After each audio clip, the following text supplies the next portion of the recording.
Hi అండి, ఎలా ఉన్నారు? మనం ఇవాళ క్విక్గా సాంబార్ ఎలా చేసుకోవాలో చూద్దామండి. దానికోసం ఇలా కూరగాయ ముక్కలన్నీ కూడా కట్ చేసి పెట్టుకున్నానండి. ఉల్లిపాయలు మాత్రం బాగా చుట్టూ 4 వైపులా లోతుగా ఘాట్లు పెట్టుకున్నానండి. ముక్కలుగా కట్ చేయకుండా నేను ఉల్లిపాయగా వేస్తాను. ఇలా చూసే ముక్కలన్నీ కూడా పెద్ద ముక్కలు కట్ చేసుకుంటే బాగుంటుందండి. తాలింపు కోసం 2 స్పూన్లు నెయ్యి వేసానండి.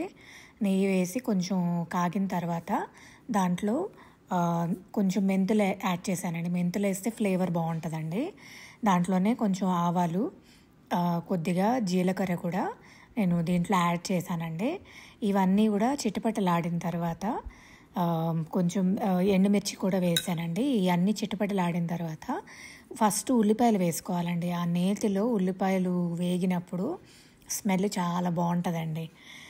ఒక 2 నిమిషాలు అలా వేస్తే చుట్టూ కొంచెం గోల్డెన్ బ్రౌన్ కలర్లో వచ్చింది కదా ఉల్లిపాయల మీద, అలా వస్తే బాగుంటుందండి.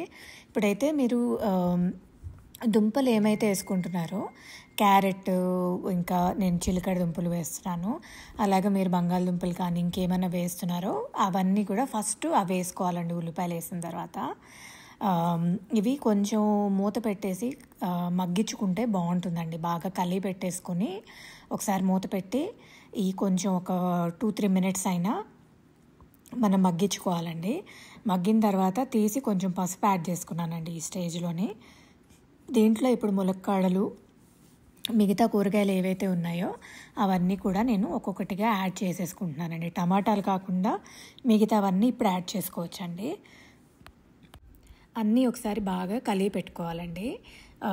కలిపి పెట్టుకొని ఇంకొంచెం ఉప్పు కూడా యాడ్ చేసుకొని ఇంకా మూత పెట్టుకుంటే బాగుంటుందండి. మూత పెట్టి ఇవి కూడా ఒక 5 నిమిషాల పాటు ఉడికించుకున్నానండి. ఇప్పుడు బెండకాయలు ఒకటి కూడా, వంకాయలు ఈ స్టేజ్లో ఇప్పుడు యాడ్ చేశానండి. అవి కొంచెం తక్కువ టైం పడుతుందండి మిగతా వాటికంటే ఉడకడానికి, అందుకొని తర్వాత వేసుకున్నాను.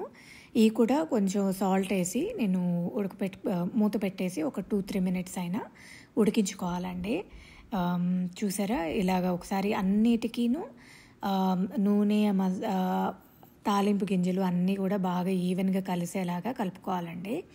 ఈలోపు మనం పప్పు ఉడకబెట్టుకున్నామండి ముందుగానే, దాన్ని ఒకసారి బాగా మెదుపుకోవాలండి. నేనైతే పప్పు గుత్తుతోటి మెదుపుకుంటున్నానండి.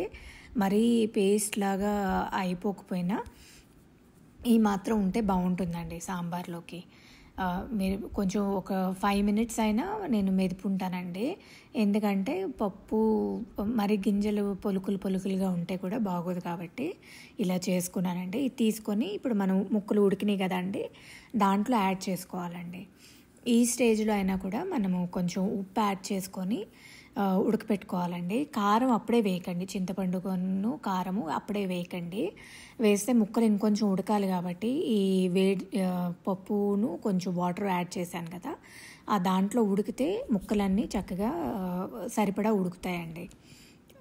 లేకపోతే కొంచెం పచ్చిదనం ఉండే అవకాశం ఉంటుంది కారమును చింతపండు ముందుగానే యాడ్ చేస్తే. ఈలోపు చింతపండుని బాగా రసము అది తీసి పెట్టుకున్నానండి. చూసారా, బాగా మరుగుతుంది. ఇప్పుడు నేను ఆ చింతపండు వాటర్ని దీంట్లో యాడ్ చేసుకున్నానండి. వేసుకొని దాంట్లో కొద్దిగా మిరియాల పొడి, ఒక చిన్న బెల్లం ముక్క కూడా యాడ్ చేశానండి. వీటితో పాటు ఇంకా బాగా ఉప్పు కూడా యాడ్ చేసుకొని ఇంకా కాసేపు ఉడికించుకోవాలండి. ఒకసారి టేస్ట్ చూసుకోవచ్చండి, ఉప్పు కావాలంటే, ఇంకా పడుతుందంటే కూడా మళ్ళీ మనం చూసుకొని యాడ్ చేసుకోవచ్చు తర్వాత అయినా కూడా. సో ఇది బాగా ఒక మరుగు వచ్చిన తర్వాత అప్పుడు కొంచెం ఇది ఏమంటారు, సాంబార్ పొడి అండి. సాంబార్ పొడి నేను చేసుకున్నానండి ఇంట్లోనూ. డైరెక్ట్గా వేయకుండా అది మన చింతపండు ఇది ఉంది కదండి, దాంట్లో కలుపుకొని వేస్తే ఈవెన్గా కలుస్తుందండి. అప్పుడు మీకు సుద్దలుగా కాకుండా చక్కగా వస్తుందండి. ఇది కూడా తీసుకొని మనకి ఉడుకుతున్న సాంబార్లో ఈ స్టేజ్లో యాడ్ చేసేసుకోవచ్చండి. ఇప్పుడు టమాటా ముక్కలు, కొంచెం కారం కూడా యాడ్ చేసేసుకోవచ్చండి. ఇప్పుడైతే యాడ్ చేసుకొని ఒకసారి కారం కూడా వేసిన తర్వాత రుచి చూసుకోండి. ఇంకా ఉప్పు కారాలు ఏమన్నా పులుపు కానీ ఏమైనా పడుతుందంటే మనం యాడ్ చేసుకోవచ్చండి. నేనైతే కొద్దిగా ఇంగువ కూడా ఇప్పుడైతే యాడ్ చేసేస్తున్నాను. తాలింపులో వేసుకోవచ్చు, ఇంగువ బద్దల్లాగా అయితే తాలింపులో వేసుకోండి. పొడైతే మీరు కొంచెం అటు ఇటుగా వేసినా ఏం పర్వాలేదండి. నేనైతే ఇదిగోండి కరివేపాకు రెబ్బలు కూడా యాడ్ చేసుకుంటున్నానండి, మంచి ఫ్లేవర్ వస్తుందని. చూడండి చక్కచక్క బాగా కాగుతున్న సాంబారు భలే ఉంది కదా. ఇంకొంచెం ఉప్పు కూడా పడుతుంది అనిపించి అది కూడా నేను యాడ్ చేసుకున్నానండి. వేడివేడి సాంబారు వేడివేడి అన్నంలో ఒక కొంచెం అప్పడంతో తింటే చాలా బాగుంటుంది. నేను కోడిగుడ్డు కూడా కొంచెం ఫ్రై చేసి యాడ్ చేసుకున్నానండి. టేస్ట్ చేసి ఎలా ఉందో చెప్తాను. మీరు కూడా ట్రై చేసి ఎలా వచ్చిందో చెప్పండి.